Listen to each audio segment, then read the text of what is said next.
दोस्तों आज हम सुनाएंगे शेरावाली के सत्य की कथा। तो चलिए सुनते हैं और थोड़ा सीरियल कल एपिसोड 2 में दिखाएंगे। यहीं से शुरू होती है माँ वैष्णो देवी की कथा। दोस्तों आपको पता है ना कि सागर मंथ हुआ था, सबको पता है, किसको नहीं पता है। सागर मंथ में वासुदेव की का एक छोर तो सभी देवता पकड़ रहे थे और दूसरा छोर तो असुर पकड़ रहे थे। अब सबको लग रहा था कि अमृत निकलने वाला है, पर दोस्तों अमृत निकलने से पहले विष को निकलना बहुत ही ज़रूरी था। तो विष निकला तब सारे देवी देवता और असुर व्याकुल हो जाते हैं। दोस्तों महादेव दुख को निवारण करने के लिए महादेव विष पीने लग जाते हैं, तो सब खुश हो जाते हैं। तो जब वो विष पीते, जब वो विष पी रहे होते, तब एक घूंट सागर में गिर जाती है। दोस्तों उस एक घूंट से ही बनता है कली। चारों तरफ हाहाकार फैल गया था। कली ने तो और असुरों को बेच दिया था, क्योंकि कली के वजह से और असुर पैदा हो गए थे। दोस्तों अब धरती में बहुत हाहाकार फैल गया था। माँ गो देवी यानी धरती देवी भी मानी जाती है वो। तो दोस्तों उनका बहुत कष्ट हुआ था। तो ये अपने सारे कष्ट का समाधान हेतु वो विष्णु देव के पास गई। विष्णु देव को सारे कष्ट बता के बोली कि मेरी मदद करिए विष्णुदेव ने बोला आप थोड़ा धैर्य रखिए, ज़रूर हम समाधान निकाल देंगे इसका। तभी वहाँ पे समाधान लेके महादेव आ गए। महादेव ने अपना त्रिशूल फेंका और चारों तरफ संहारी होने लगी। हर जगह उनके त्रिशूल का वार होने लग गया, जिससे धरती थोड़ी थोड़ी नष्ट हो गई थी। तभी वहाँ पे थ्री देवियाँ आ जाती है। दोस्तों वहाँ पे थ्री देवियाँ आ जाती है। थ्री देवियाँ बोलती है कि हर मार्ग अहिंसा से नहीं निकलता महादेव, हमें भी अवसर दीजिए, हम माँ की ममता को भी अवसर दीजिए। ये बात सुन के विष्णुदेव बोलते अपना त्रिशूल वापस ले लीजिए महादेव फिर अपना त्रिशूल वापस ले लेते हैं। विष्णुदेव बोलते ठीक है, हम आपको एक अवसर देते हैं। तो फिर थ्री देवियाँ एक नई देवी का उन्हें बनाती है। दोस्तों मतलब बनाती है। तो वहाँ पे इंद्रदेव भी आ जाते हैं। अब इंद्रदेव बोलते हैं मन ही मन में, मानव जाति को मानने देते, ये नई देवी बनाने की क्या ज़रूरत थी। दोस्तों वो बोल ही रहे होते हैं, तभी वहाँ पे एक जोत बन जाती है। दोस्तों कुछ इस प्रकार की। दोस्तों समझ लीजिए कि यहीं से हमारी माता रानी की कथा शुरू हो जाती है। अब दोस्तों यही जोत अपना स्थान चुन लेती है रत्नाकर सागर के वहाँ। अब देखते हैं माता रानी रत्नाकर के वहाँ कैसे जन्म लेती है। तो चलिए सुनते हैं आगे की कथा।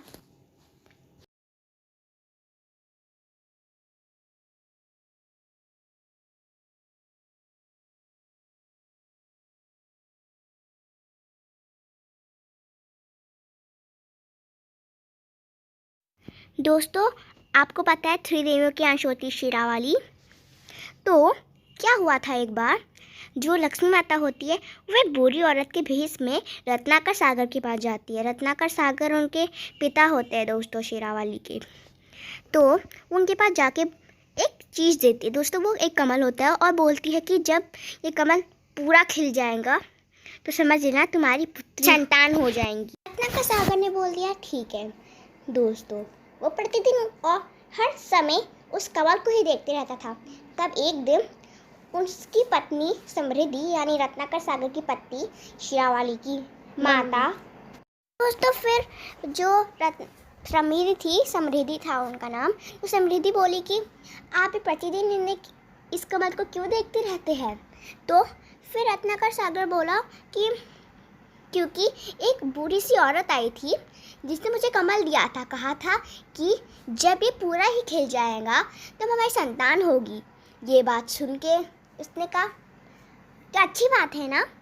तो दोस्तों संतान सुख पास आ ही रहा था, या मतलब कमल उगने ही वाला था। पर दोस्तों जिस दिन वो कमल पूरा उगने वाला था उस दिन कुछ ऐसा हुआ जिसके कारण रत्नाकर सागर की मृत्यु भी हो सकती थी। दोस्तों एक भयानक युद्ध हुआ, जिस युद्ध में वो चले गए। दोस्तों जो वो राजा था, दूसरे वाले राजा से युद्ध हो रहा था, वो अपना जो तलवार थी रत्नाकर सागर के ऊपर फेंक ही रहा, मतलब उससे वार ही कर रहा होता है। तभी वो सब पॉज हो जाता है। वो रत्नाकर सागर पॉज नहीं हुआ होता है, वो देख के एकदम शॉक हो जाता है, मतलब परेशान हो जाता है, ये क्या हो गया है। तो फिर वहाँ श्रीदेवी आके बोलती है, रत्नाकर सागर श्रीदेवी को देख के प्रणाम करता है वो। तो श्रीदेवियाँ बोलती है कि तुम्हारी जो संतान होगी वो असाधारण नहीं होगी, वो अपने मार्ग में चलेंगी, वो जो करना चाहती होगी तुम उसे करने देना, अगर तुम उसको की बात नहीं मानोगे तो तुम्हारे लिए अच्छा ही नहीं होगा। वो कहता है हम सारी बात मानेंगे उसकी। जब ये सारी बात वो अपनी पत्नी यानी समृद्धि को बताता है तो वो बोलती है, समृद्धि क्या वो बड़े होके अपना मार्ग खुद चुन लेंगी, हमसे दूर हो जाएंगी। फिर रत्नाकर सागर बोलता है कुछ ऐसा ही होगा दोस्तों। तब से जब माता 9 साल की हो जाती है, छोटे बचपन से ही विष्णु भगवान के मंदिर में नहीं जाने देती है वो दोस्तों। माता जब छोटी थी कई बार विष्णु देव के जो मंदिर के द्वार होते हैं ना वहाँ पे आ जाती थी, तो उनने यानी रत्नाकर सागर से समृद्धि ने बोल के ताला लगवा दिए। अब 9 साल हो गए थे दोस्तों। 9 वर्ष बाद